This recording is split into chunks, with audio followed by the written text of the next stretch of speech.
ao nosso momento da Palavra de Deus. Lembrando a vocês que ontem eu estive tocando, né? Os irmãos sabem que, além de pastor, sou baterista de uma banda de rock. Só que eu estou ficando velho, mas estou um bagaço. Os irmãos da Escola Bíblica Dominical viram aqui meu esforço, né? Então, os irmãos até me perdoem esse cansaço, mas realmente não tive como evitar. Só para os irmãos terem uma ideia, a gente tocou cedo, né? Fiquei todo feliz. Falei, poxa, o velhinho aqui vai dormir cedo, porque eu toquei às 7, às 8 estava terminando e era só voltar para casa, toquei aqui perto, né? Só que quando eu vi que meu carro estava preso, tive que esperar toda a programação acabar e eu saí de lá quase meia-noite. Triste. Ai, Jesus. Mas até aqui nos ajudou o Senhor. Muito bem. Conforme o reverendo João Pedro falou, nós vamos fazer a nossa leitura hoje no livro de Mateus, capítulo 5, já que nós temos seguido, né, firmes e fortes aqui no púlpito, a nossa leitura bíblica devocional. Escolhemos sempre um texto que nós lemos da semana. Esse aqui está pegando ali na sexta-feira da semana passada, mas eu entendo como importante, um texto-chave para a gente compreender bem a nossa leitura devocional. Mateus capítulo 5, versículo 17 ao versículo 20. Mateus 5, 17 a 20. E se você encontrou, eu peço que você fique de pé, por favor.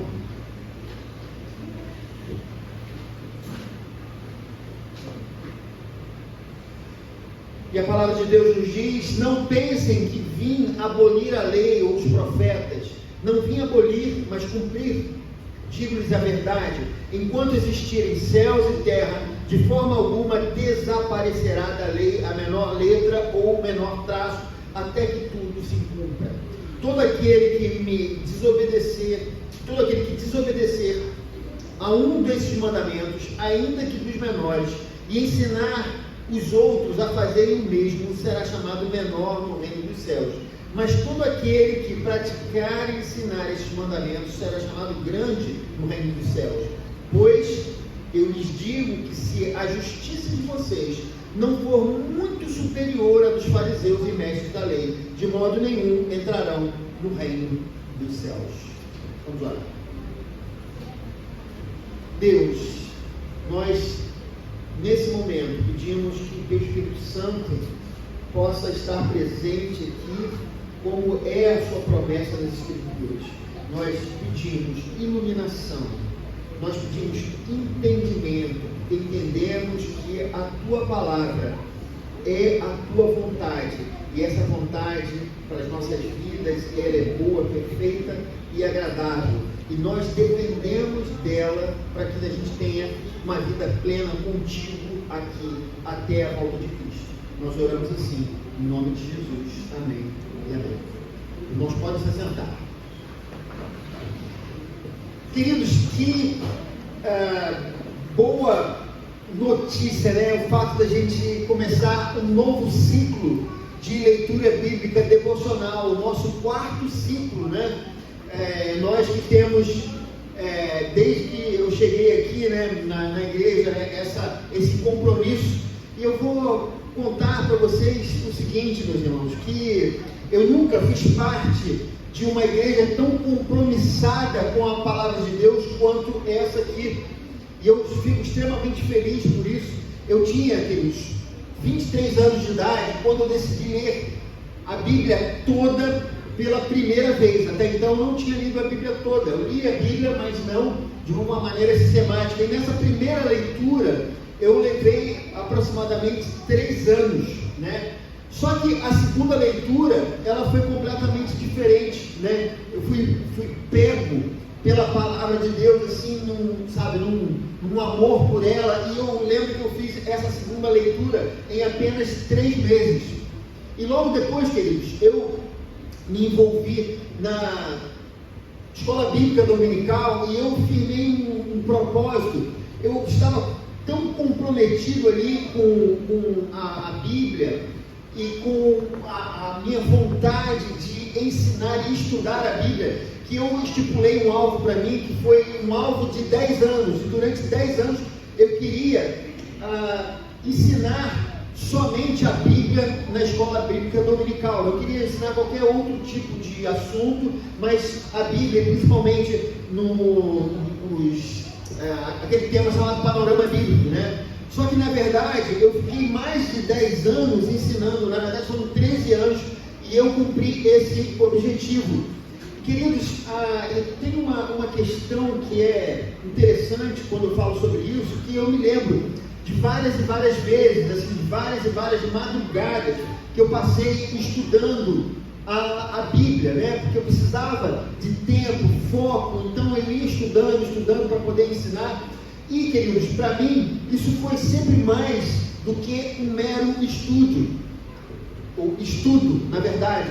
A Bíblia, ela é, de fato, um livro especial. Não que eu fale isso apenas porque a nossa doutrina diz isso, mas a minha própria experiência, ela me confirmou essa realidade. Em muitas madrugadas, meus irmãos, eu me senti visitado pelo Espírito Santo. Deus iluminava o meu entendimento, e aquilo que eu fazia com o objetivo de ensinar acabava transformando a minha própria vida e o meu próprio coração.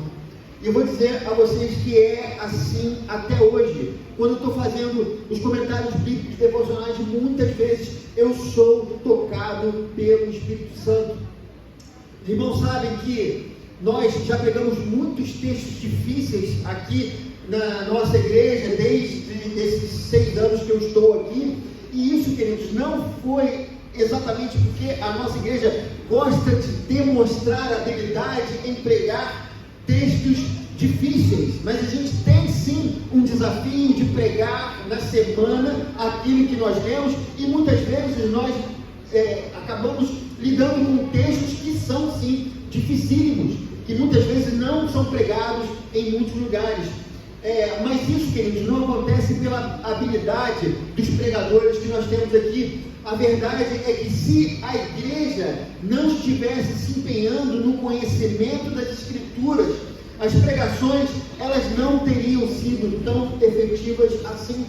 Uma igreja que se esforça em conhecer a palavra é uma igreja disposta a seguir nos passos de Jesus. E eu dou graças a Deus porque os irmãos estão empenhados nisso. E o texto de hoje, queridos, é um daqueles que requer o conhecimento profundo da palavra de Deus. É necessário um conhecimento da palavra de Deus profundo para que ele seja muito bem compreendido. Jesus, no seu discurso, né, ele parecia desdizer aquilo que nós pregamos frequentemente. Isso que nós lemos aqui, parece que Jesus não estava em sintonia com aquilo que nós chamamos de salvação pela graça. Há muitos crentes que têm uma visão superficial a respeito de lei e graça, é necessário pontuar aqui.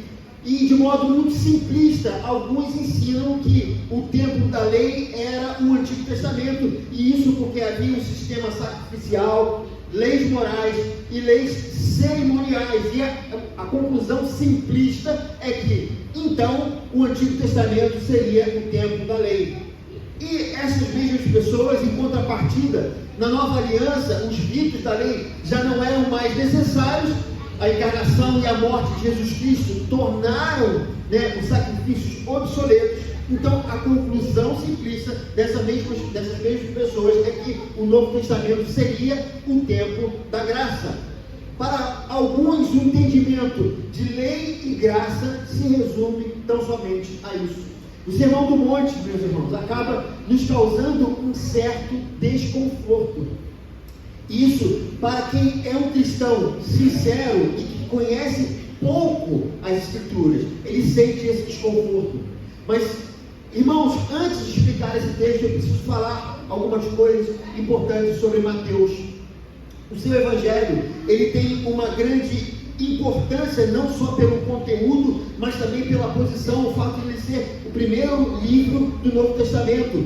No final do Antigo Testamento, quando a gente vê o livro de Malaquias, a gente percebe que Jerusalém, mesmo depois da reconstrução do templo e dos muros, ainda estava desarticulada e dependente. Nós vemos também ali nas últimas páginas do Antigo Testamento que o Império Medo-Persa, ele ainda estava de pé, e os nomes famosos, célebres, eram Ciro, Xerxes e Assuero. Os judeus, a gente vê também que no final do Antigo Testamento, eles haviam sido curados da idolatria, né? Aquela idolatria que perseguiu a nação durante todo o tempo, antes do cativeiro.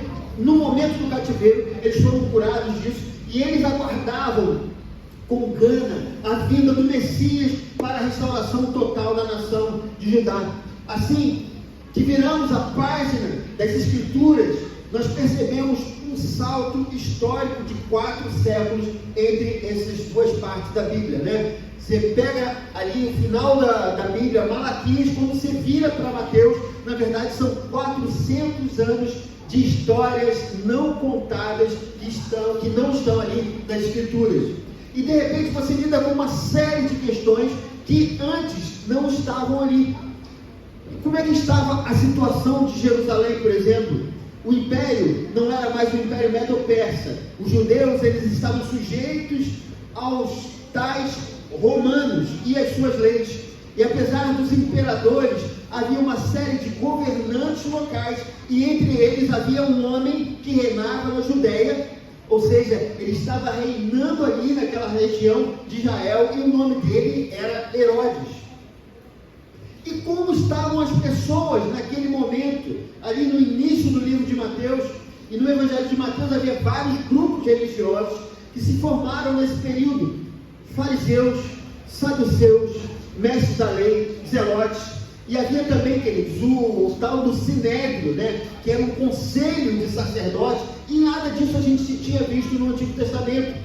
E nesse período, o Sinédrio, eles atuavam mais como um grupo moderador do que, de fato, um grupo governante ali na sua região. Mas, queridos, uma coisa não havia mudado: eles ainda aguardavam a vinda do Messias. No trono da Judéia havia um rei, mas esse rei era Herodes. Ele não era judeu, pelo contrário, ele era idumeu, que era um povo historicamente inimigo de Israel. Ele era ali descendente dos edomitas, né? E nesse momento, o sonho de grandeza da nação parecia enterrado para sempre. Eles que aguardavam o Messias para se tornarem uma grande nação, naquele momento parecia que aquilo não iria muito para frente. E eles, queridos, de uma nação proeminente e protagonista dos tempos de Davi e Salomão, agora não passavam de uma província conflituosa nos cantões do Império Romano. Por isso, queridos, a expectativa do surgimento do Messias aumentava cada vez mais. Eles não estavam gostando da situação em que eles estavam. E esse, queridos, é um dos pontos importantes do Evangelho de Mateus. Ele cita em torno de 50 textos do Antigo Testamento que apontavam Jesus como a consumação das profecias. Como se o Mateus estivesse dizendo para os seus leitores: olha, o Messias é esse homem chamado Jesus. E nos 4 capítulos desse livro, Mateus nos diz que Jesus era diferente e especial. E agora no capítulo 5, ele está demonstrando que o seu reino era também diferente do que aquilo que eles esperavam, que o Messias vinha com uma nova proposta. Enquanto o reino dos homens, aquilo que eles conheciam, né, do Império Romano, eram os arrogantes, os bravos, os vitoriosos, os guerreiros e os espertos. Estes eram os bem-aventurados, né? No reino que esse Messias apresentava, os humildes de espírito, os que choram, os mansos, os que têm fome e sede de justiça, e outros desafortunados são os bem-aventurados. Então, já que ele apresenta um reino diferente? Será que esse novo líder de Israel está vindo subverter os mandamentos de Deus do passado? E a resposta do versículo 17 é: não pensem que vinha abolir a lei ou os profetas. Não vinha abolir, mas cumprir. Então, queridos, já que ele não veio abolir, mas veio cumprir, então alguém poderia pensar, Jesus seria mais ou menos como um dos religiosos de Judá naquele momento. Ele seria como um fariseu, um mestre da lei, um sacerdote, que eram pessoas tão rigorosas como a lei. Afinal, ele diz: digo-lhes a verdade, enquanto existirem céus e terra, de forma alguma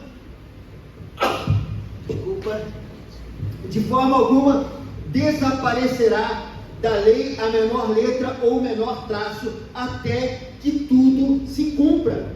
Mas a informação, queridos, ela progride, talvez de uma maneira inesperada. E naquela época, a referência de retidão moral eram os fariseus. Eles eram muito rigorosos. E eles costumavam ser ritualisticamente muito severos. E aí Jesus diz que se a justiça de vocês não for muito superior à dos fariseus e mestres da lei, de modo nenhum entrarão no reino dos céus. E aqui, queridos, Jesus, ele parece dificultar aquilo que já parecia muito mais difícil. E a gente vê isso nos versículos posteriores. Se antes a lei condenava o homicídio, o não matarás, no seu reino a raiva já é o suficiente para a condenação severa. Se antes a lei condenava o adultério, no seu reino o olhar malicioso é o suficiente para a mesma condenação. E como se não bastasse, Jesus, ele piora as coisas ainda mais nos assuntos do divórcio, dos juramentos, na maneira de lidar com os ofensores e na forma de tratar os inimigos. Jesus não relativizou a lei. Pelo contrário, ele potencializou a lei. Ele reavivou o significado da santidade do Deus de Israel. Ele rememorou as exigências de Deus reveladas pelos seus profetas no passado. Queridos, e a pergunta é: o que Jesus estava querendo dizer ao pronunciar palavras tão duras? Jesus estava dizendo que no seu reino, Deus continua exigindo de nós uma perfeita obediência, assim como o versículo 20 nos diz: pois eu lhes digo que se a justiça de vocês não for muito superior à dos fariseus e mestres da lei, de modo nenhum entrarão no reino dos céus. Mas para entendermos esse exceder ou ser superior a, nós precisamos explicar as origens dos fariseus. Os fariseus eram um grupo de pessoas que tentou sinceramente agradar a Deus em suas atitudes. Vocês sabiam disso? No período intertestamentário, que é exatamente aquele período dos 400 anos, entre Malaquias e o livro de Mateus, o povo de Israel, quando voltou da Babilônia, ele estava se distanciando de Deus. Então, os judeus, eles decidiram se reunir para preservar o ensino das Escrituras. Naquela época, depois do cativeiro babilônico, a idolatria, ela já não era mais um problema para eles. Mas o que estava acontecendo era um descaso com a lei de Deus, e isso não era uma coisa possível. Esse grupo, queridos, ele atuou de forma a ensinar, fortalecer e unificar os judeus que voltaram do cativeiro. Mas o problema é que o tempo foi passando e esse grupo ele foi se tornando tão severo no trato das leis que os mandamentos se tornaram uma espécie de ídolo para eles. E houve um momento que a sinceridade dessas pessoas deu lugar às paixões humanas. E cumprir a lei se tornou apenas um ato ritualístico e vazio. Lei, pecado, justiça e perdão se tornaram palavras sem um significado real. Nos dias de Mateus, havia uma banalização das Escrituras Sagradas. Jesus desafia seus ouvintes dizendo que os seus pecados, por menores ou mais ocultos que fossem, continuavam sendo uma ofensa para a santidade de Deus. Os fariseus, eles chegaram num ponto que só se importavam com os pecados aparentes. Amados, a banalização dos conceitos bíblicos está muito presente nos dias de hoje. Pouco se fala da necessidade do perdão dos pecados, pouco se fala sobre a santidade de Deus. Até mesmo aquele conceito do inferno tornou-se algo vazio e sem sentido. Mas Jesus fala: quem desobedecer a um desses mandamentos, ainda que dos menores, será chamado menor no reino dos céus. Não se engane, há uma régua de medir ainda vigente. Muitas vezes nós somos crentes desleixados na vida cristã. A graça de Jesus se torna uma espécie de uma bengala para uma paralisia espiritual. Mas não é a graça que nos prejudica, mas a utilização desse conceito para validar uma atitude cristã desleixada. E a isso nós chamamos de graça barata. Como se Deus afrouxasse as regras da sua perfeição moral ou da sua santidade. Nós tendemos a confundir a graça com permissividade ou omissão divina. E Jesus nos adverte que quem não obedece aos mandamentos será considerado menor no reino dos céus. Ou seja, do ponto de vista divino, essa pessoa não tem valor no reino, como diz o versículo 20, não entrarão no reino. O crivo divino continua como antes, queridos, e isso deveria deixar os sinceros muito incomodados. A graça não é um passaporte para uma vida sem normas ou regras. Eu queria, queridos, concluir essa mensagem dizendo a vocês: alguém pode dizer, eu acho que o pastor Silas está pregando que a salvação ela depende das minhas obras. Mas ninguém pode contestar que Efésios desmontaria uma reflexão como essa quando ele diz: porque pela graça sois salvos por meio da fé, e isso não vem de vós, é dom de Deus. Não há como entender a graça sem entendermos o quanto ofendemos a Deus com os nossos pecados, enquanto não reconhecemos as nossas falhas. Queridos, enquanto não enxergamos os nossos pecados como uma ofensa a Deus, o que resta para nós é o caminho das obras. Se não é pela contrição, pela confissão, humildade, se não for pela fé, então terá que ser pela perfeição, terá que ser pelas suas obras. E você está pronto para isso? Deus espera que o homem seja perfeito. Qualquer um que trilhar o caminho trilhado por Jesus alcançará a salvação pelos próprios méritos. Mas quem de nós tem essa pureza moral para dizer: eu mereço ser salvo? Tendo exatamente o Sermão do Monte como referência, quando os mínimos desejos já são um grave pecado diante de um Deus santo. Romanos 3,23 nos diz: todos pecaram, destituídos estão da glória de Deus. Queridos, e é aqui que a lei, em sua rigidez, cumpre o seu papel nas nossas vidas. A confissão de fé de Westminster, que nós temos estudado no capítulo 19, ela nos ensina que para os crentes a lei é um guia útil que revela a vontade de Deus no pecado, intensificando a consciência da necessidade de Cristo, embora não seja o meio de salvação.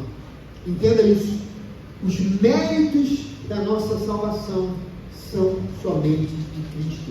Ele perfeitamente cumpriu as exigências de Deus, e agora Ele está oferecendo a você a oportunidade de ser justificado perante Ele.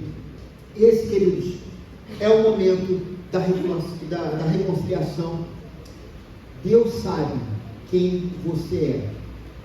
Ele sabe tudo o que você fez. Ninguém consegue se esconder dele. Ele esteve presente em cada momento de sua vida e continuará presente até o final dela. E ele é o único caminho de reconciliação que há entre Deus e os homens. Portanto, meus queridos, a escolha ela é clara: seguir o caminho dos fariseus, buscando em vão a perfeição nas obras, ou abraçar a perfeita justiça que Cristo graciosamente oferece pela fé. Queridos, Mateus 5 é um convite ao arrependimento e não ao farisaísmo. E nessa manhã eu queria que você pudesse colocar a sua vida, o seu coração diante de Deus. Eu vou pedir que todos nós que podemos, nós nos ajoelhemos agora. Nós vamos orar ao nosso Deus. Se você pode se ajoelhar, eu convido a fazer isso enquanto nós faremos essa oração. Nós estamos, queridos, diante de um Deus santo. Os nossos pecados são algo grave diante dele. Nós precisamos entender que a santidade de Deus é a sua perfeição e nós somos imperfeitos. E ele ofereceu o Filho dele para que nós não precisássemos ficar à mercê das nossas próprias boas obras, porque aquilo que Jesus fala em Mateus 5, de fato, é impossível para mim e para você, que alcancemos pelos nossos méritos a salvação. Vamos orar nesse momento. Eu vou orar. Coloque o seu coração diante de Deus em sinceridade. Deus amado, nós te agradecemos pela tua palavra que nos confronta e nos convida ao arrependimento genuíno. Como a gente acabou, Senhor Deus, de aprender em Mateus capítulo 5, nós reconhecemos, Senhor, a nossa incapacidade de alcançar a tua justiça por nossos próprios méritos, e a gente quer te louvar nesse momento pela tua graça infinita manifesta em Cristo Jesus. Ajuda, Senhor Deus, a gente nesse momento abandonar qualquer traço, Senhor Deus, de farisaísmo em nossos corações e a buscar, Senhor, com humildade, fé, a justiça que vem de ti. Nós oramos assim, em nome de Jesus. Amém e amém. Eu queria convidar os músicos aqui, que a gente vai cantar uma última música. Levante-se agora, cante conosco.